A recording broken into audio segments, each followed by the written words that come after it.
Ini firman Tuhan akan dilayani oleh Pendeta Adrianus Pasasa. Selamat mendengarkan. Tuhan Yesus memberkati. Pendengar radio Citra Kasih yang dikasihi oleh Tuhan Yesus, pagi hari ini kita akan melihat kembali satu tema, yaitu jangan pernah meninggalkan Tuhan. Nah, kita akan belajar dari kisah Raja Ahaz. Nah, ini anak Yotam, ini raja-raja Yehuda. Nah, kita akan lihat di dalam 2 Tawarik 28 ayat 1. 2 Tawarik 28 ayat 1. Ahaz berumur 20 tahun pada waktu ia menjadi raja, dan 16 tahun lamanya ia memerintah di Yerusalem. Ia tidak melakukan apa yang benar di mata Tuhan seperti Daud bapa leluhurnya. Nah, sebelum dia jadi raja, Ahaz ini sebelum jadi raja, dia kan anak dari Yotam. Nah, coba kita lihat di 2 Tawarik 27 ayat 2. Nah, bagaimana dengan ayahnya? Dikatakan di situ Yotam, ayah dari Raja Ahaz, ia melakukan apa yang benar di mata Tuhan, tepat seperti yang dilakukan Uzia ayahnya, hanya ia tidak memasuki bait Tuhan, tetapi rakyat masih saja melakukan hal yang merusak. Nah, jadi kalau kita lihat dari Raja Yotam ke Raja Ahaz, ya, dari bapaknya ke anaknya ya, berbeda. Bapaknya melakukan apa yang baik di mata Tuhan, apa yang benar di mata Tuhan, tapi ketika dipegang oleh anaknya Raja Ahaz, dikatakan di situ ia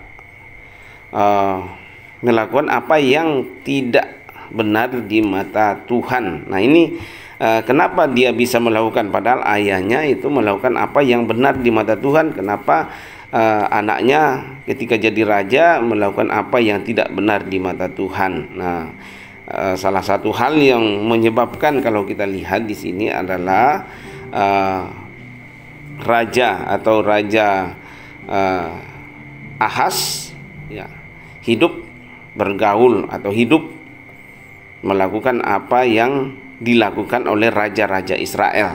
Nah, ini ya, hidup seperti kelakuan raja-raja Israel. Nah, kalau kita lihat di dalam 2 Tawarik 28 ayat 2 dan 3, dikatakan di situ, tapi ia hidup menurut kelakuan raja-raja Israel, bahkan ia membuat patung-patung tuangan untuk para Baal. Nah, ini hal yang tidak pernah dilakukan oleh ayahnya ketika jadi raja, tapi kenapa bisa dilakukan oleh anaknya? Ya, ini akibat dari meniru atau karena pergaulan dengan raja-raja Israel yang sudah menyembah berhala, tidak menyembah lagi kepada Allah nenek moyang mereka.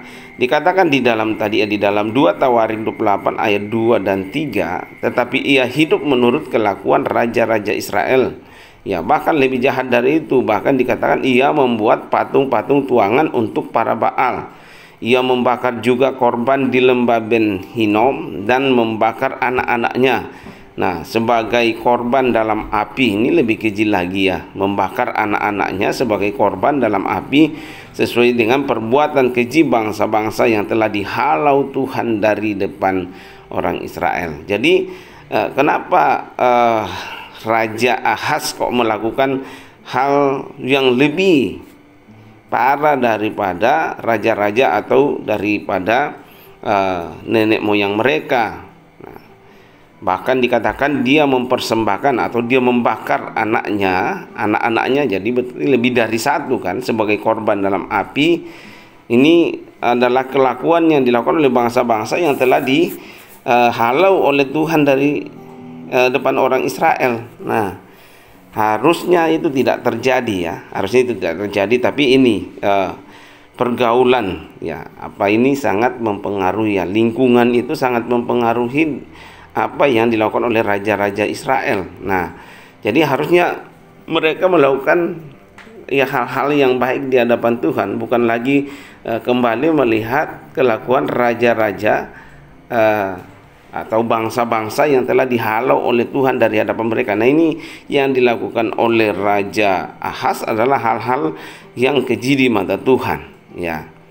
Nah, Selain itu, dikatakan kalau kita lihat lagi di dalam 2 Tawarik 28 ayat 3, 2 Tawarik 28 ayat 3, ya tidak hanya tidak hanya hidup seperti kelakuan raja-raja Israel, tapi hidup juga seperti kelakuan bangsa-bangsa yang tidak mengenal Tuhan, yang telah dihalau oleh Tuhan.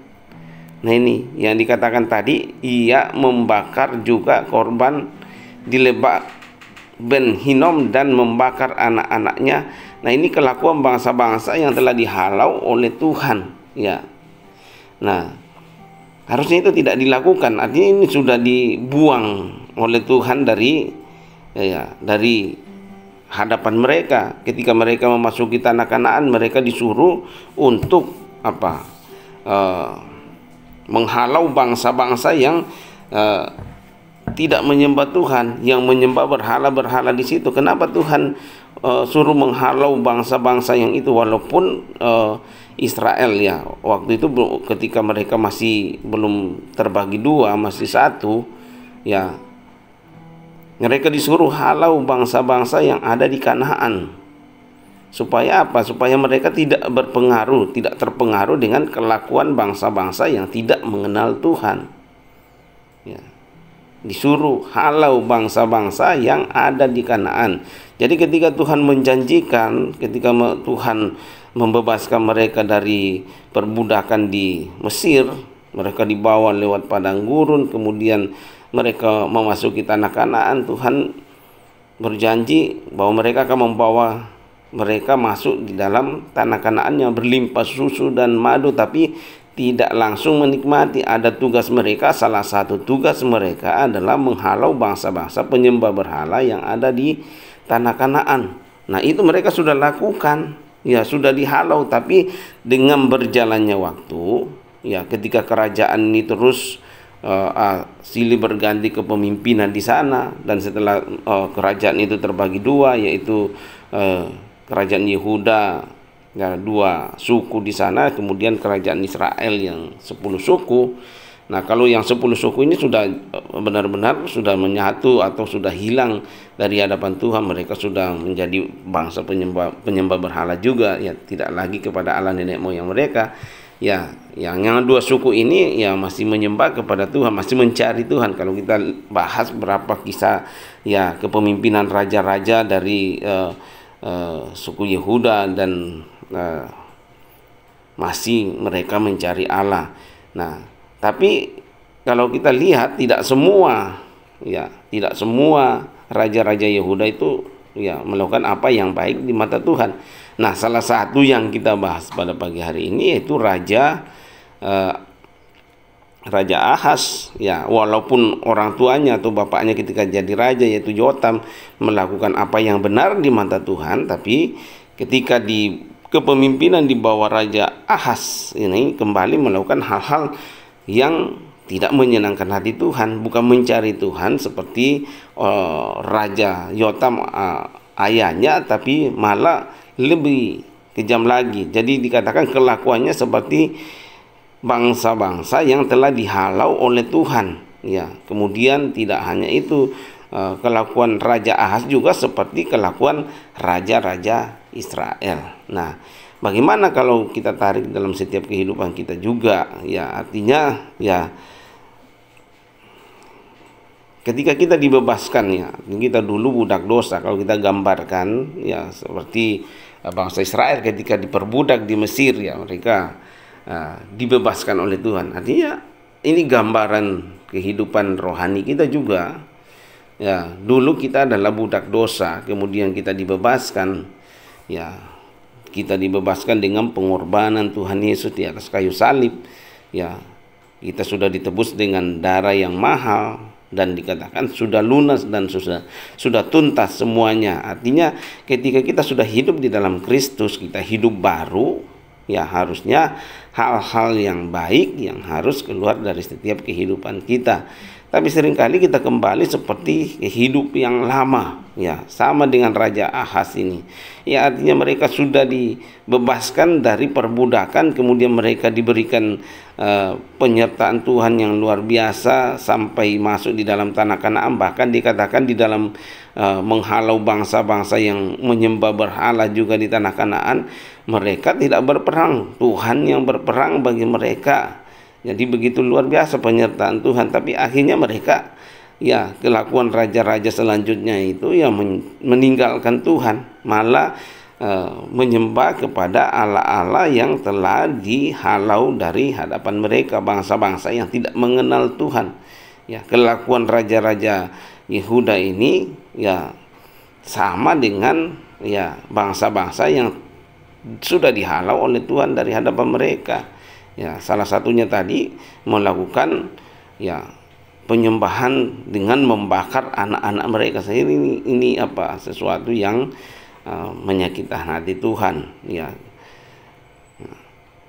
Kemudian dikatakan ia mempersembahkan dan membakar korban di bukit-bukit pengorbanan dan di atas tempat-tempat yang tinggi dan di bawah setiap pohon yang rimbun. Nah, ini kelakuannya bukan lagi kelakuan, tapi apa, suatu kemerosotan, ya, suatu kemerosotan, bukan kemajuan di dalam Tuhan, tapi suatu kemerosotan. Ya, mungkin juga kita alami di dalam setiap kehidupan kita. Yang saya katakan tadi, dulu kita adalah budak dosa, kemudian kita dibebaskan dari perbudakan dosa dengan pengorbanan Tuhan Yesus. Tapi seringkali ya kita masih mencari hidup yang lama gitu ya, bukan lagi hidup yang baru. Nah, saya kira hal-hal yang seperti itu akan merugikan diri kita sendiri. Nah, apa yang dialami oleh Raja Ahaz, ya ketika bukan terus memperbaharui apa yang telah kerohanian yang telah dibangun oleh ayahnya Yotam, yang dikatakan pada saat ayahnya jadi raja, ya dia selalu mencari atau melakukan apa yang benar di mata Tuhan. Harusnya itu dikembangkan terus supaya kerajaan itu terus maju, ya, di dalam sisi ya apa yang Tuhan mau.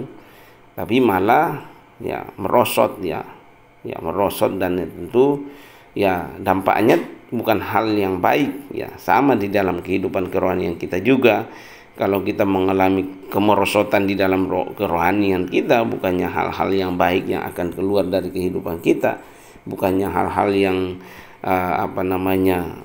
menyenangkan hati Tuhan yang akan keluar dari kehidupan kita, tapi justru hal-hal yang merugikan ya kita sendiri, ya. Jadi ini juga yang dialami oleh Raja Ahaz. Nah, mengalami kerugian besar karena ya melawan Tuhan. Jadi segala sesuatu, ya, apapun yang kita lakukan harusnya kita selalu menyertakan Tuhan di dalam setiap kehidupan kita, ya.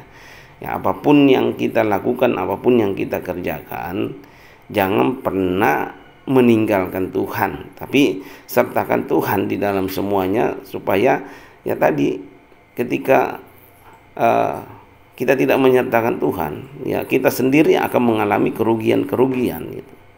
Ya, apa saja kerugian yang dialami oleh Raja Ahaz karena dia sudah meninggalkan Tuhan dan berpaling kepada berhala-berhala, berpaling kepada kelakuan bangsa-bangsa Israel, kemudian berpaling kepada kelakuan bangsa-bangsa yang ada di sekitar mereka yang telah dihalau Tuhan.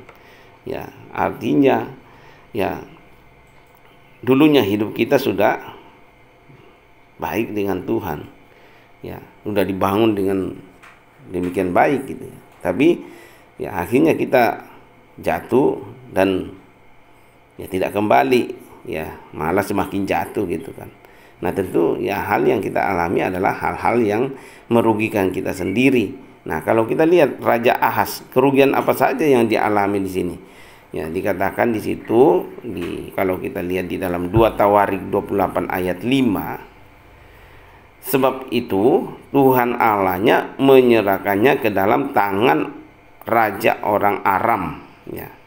Sebab itu Tuhan Allahnya menyerahkan ke dalam tangan raja orang Aram, mereka mengalahkan dia dan menawan banyak orang daripadanya yang diangkut ke Damsyik. Kemudian ia diserahkan pula ke dalam tangan raja Israel dan mengalami kekalahan yang besar. Nah, Kalau kita lihat di ayat ini tidak ada hal-hal yang menguntungkan Raja Ahaz. Pertama dikatakan, siapa yang membuat semua itu? Akhirnya Tuhan berpaling daripadanya kan.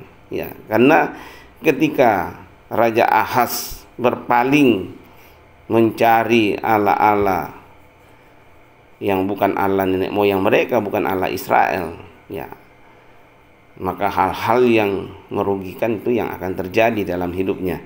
Ya, sama dengan kita juga, ya, saudara dan saya sebagai pengikut Kristus, ya.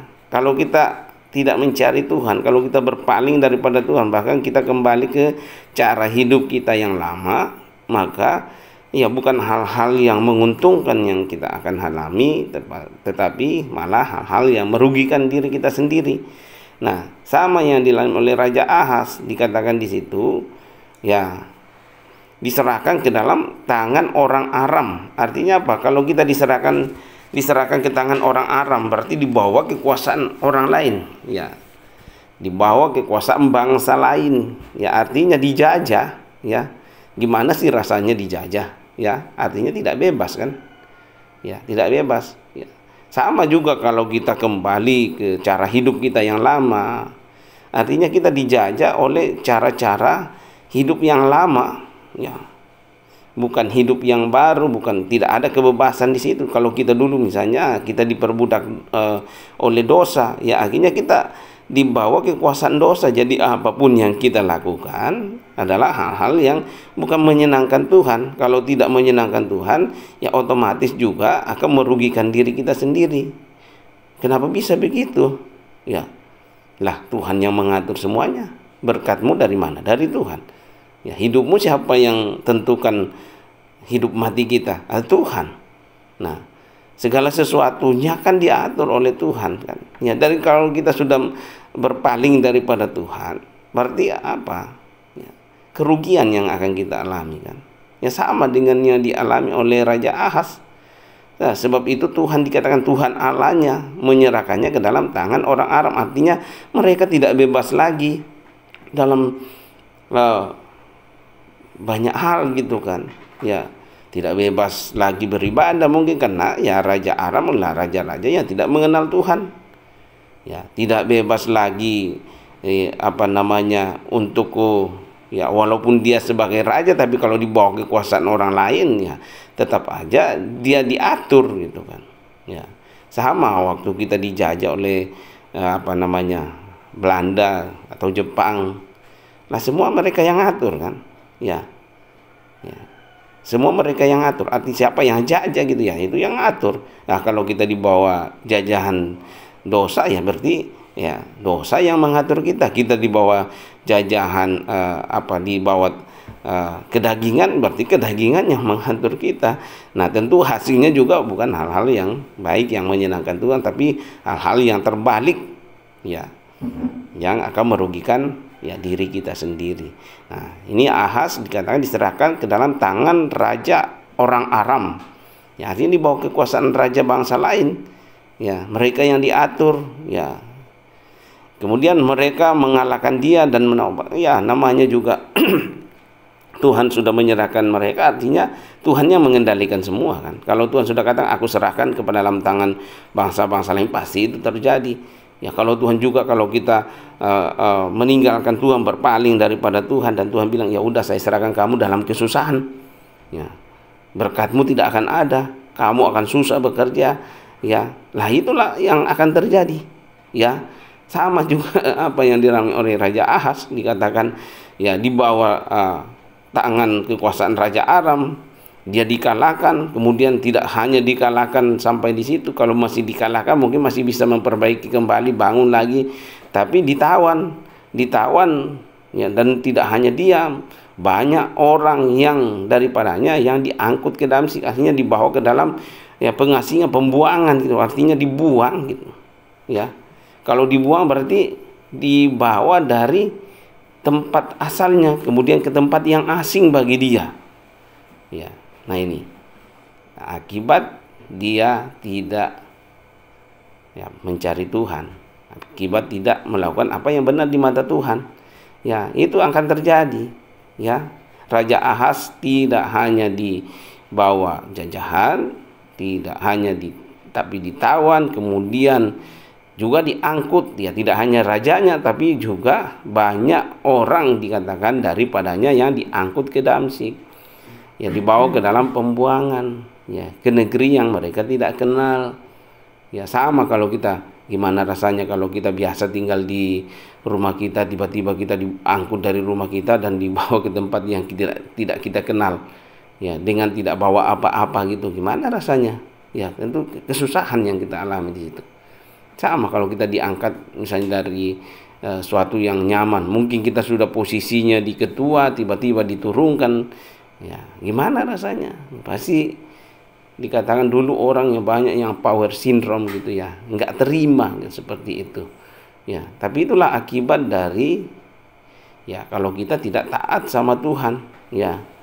Ya, katakan Tuhan pengendali segala-galanya. Jadi ya belajarlah untuk ya melakukan apa yang Tuhan mau di dalam setiap kehidupan kita. Ya, jangan, jadi sering saya katakan bahwa tujuan Alkitab ini dicatat apa sih? Kenapa kita harus belajar kisah-kisah raja-raja ini? Ya.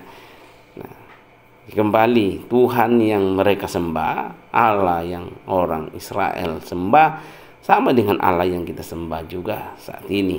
Tuhan tidak pernah berubah, dahulu, sekarang, sampai selama-lamanya. Jadi sama. Jadi ya kisah raja-raja ini dicatat supaya menjadi pembelajaran bagi kita. Ya jangan kita melakukan hal yang sama lagi, supaya kita tidak mengalami hal-hal yang dialami oleh raja-raja itu.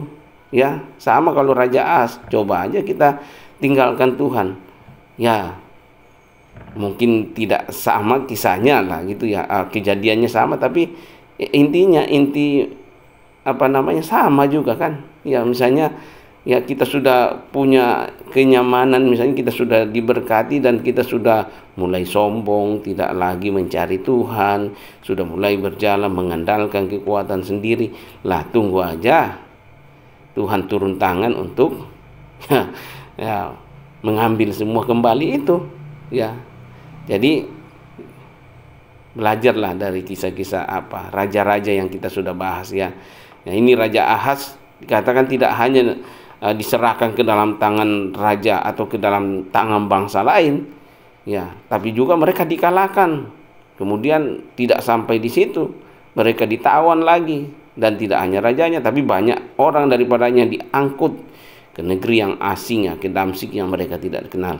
Kemudian tidak sampai di situ, ya ditindakan lagi dari Damsyik, diserahkan lagi ke dalam tangan Raja Israel dan mengalami kekalahan yang sangat besar.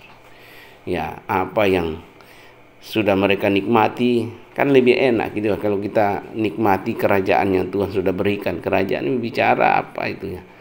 Ya, berkat-berkat di dalam keluarga lah, keluarga kita. Ya, kalau Tuhan sudah berikan berkat di dalamnya, nikmatilah, nggak usah ya aneh-aneh lagi mencari hal-hal yang di luar Tuhan, ya, tapi bersyukurlah dengan apa yang ada pada kita, ya, terus cari Tuhan, ya, supaya ya, jangan Tuhan ambil lagi apa yang ada pada kita karena kita tidak taat, tidak setia sama Tuhan. Ya, belajar dari kisah Raja Ahaz. Nanti kita akan lanjutkan lagi. Nanti kita akan mendengarkan lagi pujian dari anak-anak SMK Paulus. Saya persilakan.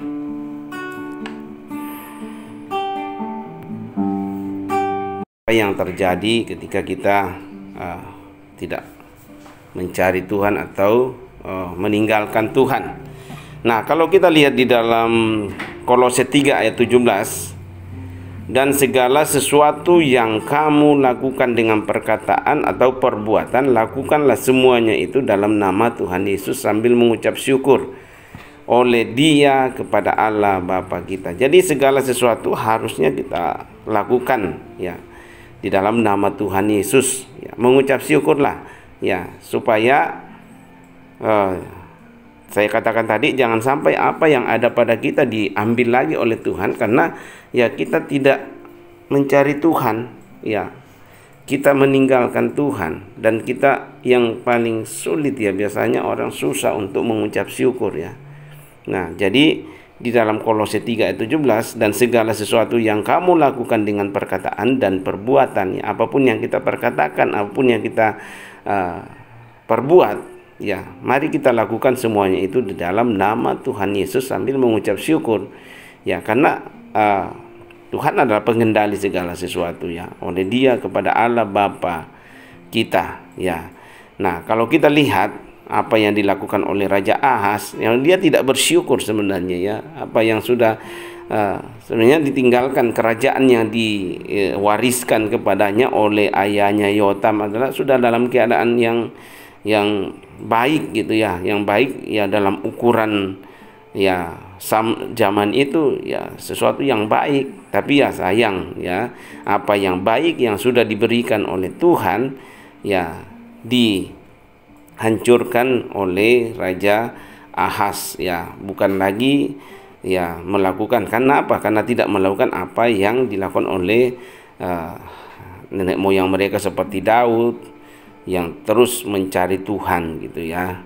Nah, di dalam 2 Tawarik 28 ayat 19 di situ dikatakan, demikianlah Tuhan merendahkan Yehuda oleh karena Ahaz, ya. Demikianlah Allah atau Tuhan merendahkan Yehuda oleh karena Ahaz, raja Israel itu Raja Israel itu membiarkan kebiadaban berlaku di Yehuda dan berubah setia kepada Tuhan. Nah, ini, ya, sayang gitu, ya. Jadi kerajaan yang tadinya kerajaan Yehuda yang tadinya udah baik, ya, dihancurkan, akan direndahkan karena Raja Ahaz ini, ya, membiarkan kebiadaban berlaku di Yehuda dan bahkan berubah setia kepada Tuhan. Ya, jangan sampai hal-hal itu juga terjadi di dalam setiap kehidupan kita. Akhirnya, ya, karena kesalahan yang kita lakukan, yaitu meninggalkan Tuhan, ya, itu merendahkan hidup kita. Ya, kalau dikatakan merendahkan itu artinya apa, ya, bukan sesuatu yang baik itu, ya. Merendahkan itu bukan sesuatu yang baik, ya, apalagi, ya, kerajaan yang tadinya masyhur tiba-tiba direndahkan, ya, tiba-tiba ditawan, rajanya ditawan, rakyatnya ditawan, ya, tentu itu yang merendahkan. Nah, kembali pelajaran apa yang kita dapatkan dari kisah raja hari ini, ya, mari kita selalu mencari Tuhan, ya, jangan pernah meninggalkan Tuhan, jangan hidup seperti kelakuan orang-orang yang tidak mengenal Tuhan, ya, karena ini dilakukan oleh Raja Ahaz tadi, ya, hidup seperti kelakuan raja-raja yang tidak mengenal Tuhan, bahkan dikatakan hidup seperti bangsa-bangsa yang telah dihalau oleh Tuhan, bangsa-bangsa yang tidak mengenal Tuhan, penyembah-penyembah berhala. Nah, malah meninggalkan Allah Israel yang membawa mereka, yang telah membebaskan mereka, ya, begitu luar biasa, membawa mereka dari perbudakan di Mesir, dibawa ke tanah perjanjian, tanah yang berlimpah susu dan madu. Nah, sayang ketika sudah diberkati Tuhan, ya, lupa sama Tuhan. Nah, seringkali ini yang banyak terjadi dalam kehidupan kita, ya, ketika kita sudah diberkati Tuhan, ya, kita sudah lupa berdoa, sudah lupa, ya, mengucap syukur, sudah lupa ke gereja dan lain sebagainya. Tapi kalau kita sudah diberkati Tuhan, teruslah mencari Tuhan, teruslah andalkan Tuhan, teruslah berserah sama Tuhan, bahwa segala sesuatu yang kita miliki, segala sesuatu yang ada pada kita saat ini, bukan karena hebat kekuatan kita memperoleh, tapi semata-mata karena kebaikan, karena kemurahan Tuhan, karena anugerah Tuhan kita mendapatkan semua itu. Biarlah firman Tuhan pada pagi hari ini menguatkan kita, menolong kita untuk semakin kita mengerti apa yang Tuhan sedang kerjakan dalam kehidupan keluarga kita dan kehidupan pribadi kita. Tuhan memberkati kita semua. Kita berdoa. Bapa di dalam surga, kami bersyukur Tuhan untuk waktu kami pada pagi hari ini. Biarlah setiap firman Tuhan yang kami sudah dengarkan, pembelajaran yang kami dapatkan dari kisah raja-raja Yehuda, ada yang mencari Tuhan, ada yang meninggalkan Tuhan, dan semua ada konsekuensinya. Ketika mereka setia sama Tuhan, mereka diberkati oleh Tuhan dalam segala aspek kehidupan mereka, bahkan Tuhan tambahkan kekuatan, perlindungan, bahkan berkat-berkat yang mengalir dalam setiap kerajaan itu Tuhan.